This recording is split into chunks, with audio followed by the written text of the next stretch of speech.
So this just came in here. It's the Teclast T10, otherwise known as the Master T10, and it is their new flagship Android 7 tablet from them. So this one here has the MediaTek 8176 CPU, and there were 4GB of RAM, 64GB ROM. In fact, it's the same chipset we have seen previously in the Xiaomi Mi Pad 3 and also in the Asus ZenPad 10 that I looked at. That was quite a while ago now. So it's a capable chipset. Now the screen resolution is 2560 by 1600. It's a fully laminated panel. So it should look pretty good. Like the Onda V10 Pro I looked at. It's in fact the same panel. It's that sharp IPS in there. Really decent screen. It's also got a fingerprint reader on it. The battery size is 8100 milliamp hours, which should be good for around 6 to 7 hours, but I will check that out. And it's well packaged up here. I got this one from AliExpress. Okay, so you can see that the packaging has changed a little bit from the previous generations of Teclast tablets. It's a little bit more premium. On the back, it doesn't actually really list much at all. It just says that it's the 64GB version of the T-Book T10. And we'll have a look inside here. Yes, definitely a little bit more premium the way they have presented this. So in this box here we have clearly the power supply and the power cable, which is micro USB 2 style white cable there. So they're not using Type-C. And here is our power supply. Now this is rated to 12 volts, 1.5 amps. So it looks like it's going to be using, well, definitely will be using MediaTek's Pump Express there for faster charging rates. So we have the tablet here. A little bit smaller than I thought it would be, and that is of course because it's only 10.1 inches, so not like the 11.6 ones I've looked at. Check that out in just a second, but I can see that we do have in here a leaflet and then a SIM tool by the looks of it. So there's the tool there. Well, it won't be for the SIM because there's no SIM support on this. It will be for the micro SD card slot. So just a warranty guarantee thing and quick start user manual that looks to be in both Chinese and English. I will not go into detail with those there. So tablet weight, 558 grams and almost 7.9 there millimeters, which is not bad at all. Now on the back here we do have a fingerprint reader. Now the location of this is a little bit awkward, but I do think that if you hold it like this at least, then you should be able to access that with your middle finger or your index finger. But the location, yeah, that's a little awkward. I mean, a lot of them have it down here. Normally they have like a home button, and then you can press your thumb against that. So not the case here with this one at least. So that rear camera on here, that is a 8 megapixel autofocus one. So they've got plastic here either side. The rest of this is metal, but this plastic on the top there will be for the Bluetooth, GPS, and the wireless reception.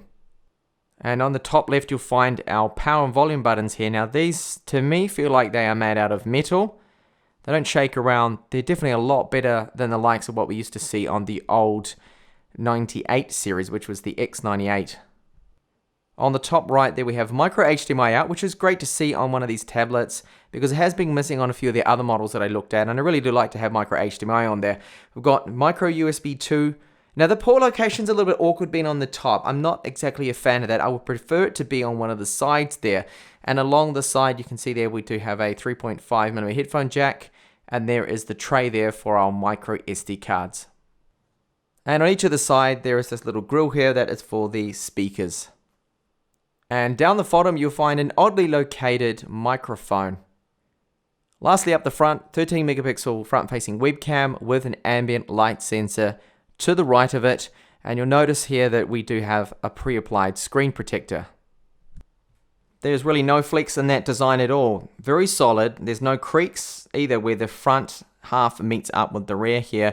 Now I do have just one complaint so far, and that is the port location here. Ideally I would like these ports to be on the side, at least grouped together. It just seems a bit awkward to me to have it plugged in and have the cables coming out the top there if you are holding it. And then the microphone too, right at the bottom there. Can't say I've seen it in this location. Normally it's located on the front or the side. So it took about 25 seconds approximately to first boot up, and you can see everything's in Chinese. So I'm going to have to put it into English. To do so, just go along here into the settings menu. and then find the globe icon, and up here at the top you can see that it's got Chinese there. So we want to add a language, find your language, of course. I'm just going to find English, United States, and there it is. And now I think we need to, do we need to set it? No, I think we're going to have to move that to the top language. Okay, so now everything has now switched over into English. Now just starting out here, looking at the ROM, I can see already we do have quite a few bloatware applications, as you can see. These ones here in Chinese. So hopefully we'll be able to uninstall. I would say that we should be able to install most of these, if not all of them. So Teclast does have their own over-there update system, and there is already a patch out for it to optimize the automatic adjustment of the brightness. So that will be, of course, with the ambient light sensor here. So I'm going to download it and install that. So I managed to uninstall literally every single bloatware application on here, leaving me the stock apps, as you can see. So we've got Google Play Store there. And the only one I can't seem to get rid of, this one it does not let me, I would need root access for that, is this Chinese security app. So we can see here that it is running Android 7.0, and the security patch level is the 5th of April, so that's not very new at all. And then the available space we get on first use is around 54 gigabytes. So that is plenty to install those large games, but of course we do have micro SD card support, so you should be able to add up to 256 gigabytes more of additional storage. So I'm running a quick test here of the GPS, and you can see that, yeah, okay, I'm indoors, so it hasn't got a lock here. It seems rather slow to get a lock even outdoors, and you will notice that the compass hardware, it's not working at all. So it does not actually have hardware compass on here, unlike the Lenovo P8 I looked at, which is in fact I think the only tablet that I have looked at recently in the last year or so that does have a hardware compass in there. Now what about performance here? So I ran Antutu, we've got the score here of 80,000, which I feel is quite decent for this type of chipset. So what this should translate into would be, well, hopefully playable frame rates, but I'll check that out in my full review. I will test a few games, but that is more or less around about the same kind of scores that the Snapdragon 625 gets.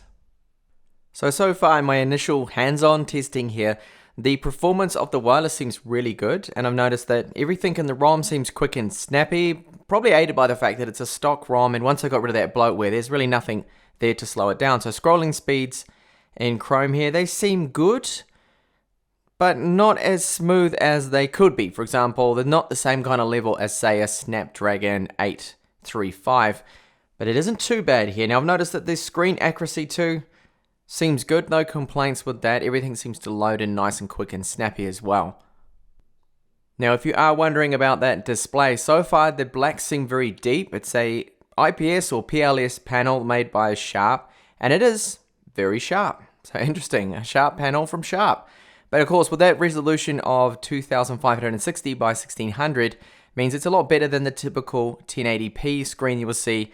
And of course it's fully laminated, so we don't have that annoying air gap. This panel really does look quite good. And now to test out those side facing speakers. So as I pointed out in the beginning, one right here, one on the other side. They should offer good stereo separation, unless of course you happen to be holding it like this, then you're going to be blocking those speakers. So let's have a listen to how loud they sound.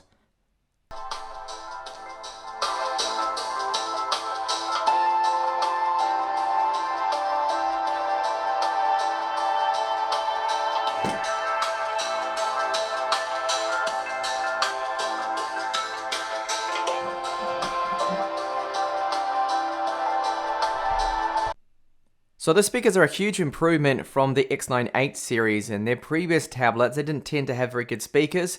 I can see they've worked on them a little bit because they definitely do sound a lot louder than the previous generation of tablets. And they've got a tiny bit of bass in there. Mids are there as well, but I did notice there is some distortion at 100% volume. So in the swipe down quick toggles here, there are a couple of new settings that they've added in here, Teclast. So reading mode isn't what you think it would be. You think it'll just cut out the blue light. No, that's actually the eye comfort mode. So reading mode puts it into black and white to help, I guess, of course, with reading and make it a little bit more comfortable on your eyes. And then eye comfort is your typical one that removes the blue light, the blue out of the colors there to try and stop you from damaging your eyesight or keeping you awake at night. There's also this other one here called brightness. We do have the separate brightness toggle at the top. tapping brightness here, then switches over to the automatic brightness, which will be coming from and aided from the ambient light sensor right here, which of course will be measuring the light. So I've just set up a fingerprint. Of course, we've got the sensor right there on the back, which is in a bit of an odd location, but I can get to it with my index finger reasonably easy here. So I'm now going to lock it. Let's have a look and see how fast it takes to unlock this. Okay, I just had to do a bit of hunting around then to find the location of it. So that unlocked it okay. Okay, a little slow just then. That wasn't too bad. So it's not the fastest, but it seems the accuracy is there. It just takes a little bit to locate the actual sensor. So the location of it on the back, I don't feel is the best. I think I would rather have it down here on the front. If they'd had space for it, of course, you could do one of those swipe type fingerprint readers, or perhaps the just push in style. But good to see that it will just go straight into the tablets. You don't have to wake it first at least. Okay, so far this is looking like a decent Android 7 tablet with a retail price of around $200 US that you can currently pick this up for. So the positives that I've seen so far, the ROM performance is actually quite good. It's quick and it's snappy. Now we do have a little bit of bloatware, but we can remove most of it apart from that security application on there. So the screen looks really nice, fully laminated. Okay, we do have this little tiny black bezel border around the outside. I think that's something that they can't really avoid there with the design. But it is bright, it has deep blacks. It's overall a very decent screen on this. And decent also is the build quality, well put together. There doesn't seem to be any flecks or creaks or anything like that.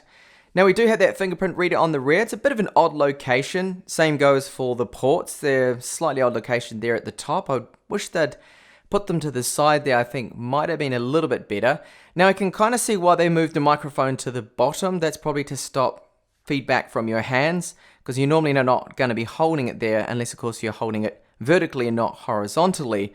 But when you talk to someone on a webcam, normally you are holding it horizontally, aren't you, for the 16:9 aspect ratio. The other things, of course, like the battery life, gaming performance, and just if it's going to get too hot or whatever, I'll have to test that, of course, in my final review. One thing to note, that's a slight disappointment there as well. We do have GPS, which is great to see. Very sad that it doesn't have a hardware compass on here. So that means the GPS for using things like maps and all that is still going to work okay, even though lock for me seemed to have taken quite a long time to get that full lock before it actually knew where I was. But with a compass, it just means it's a little bit better at tracking where you're moving and when you turn and things. It really does aid navigation, so shame that they don't have that on there. So I do hope to see you back with my full review. Thank you so much for watching this video here. Bye for now.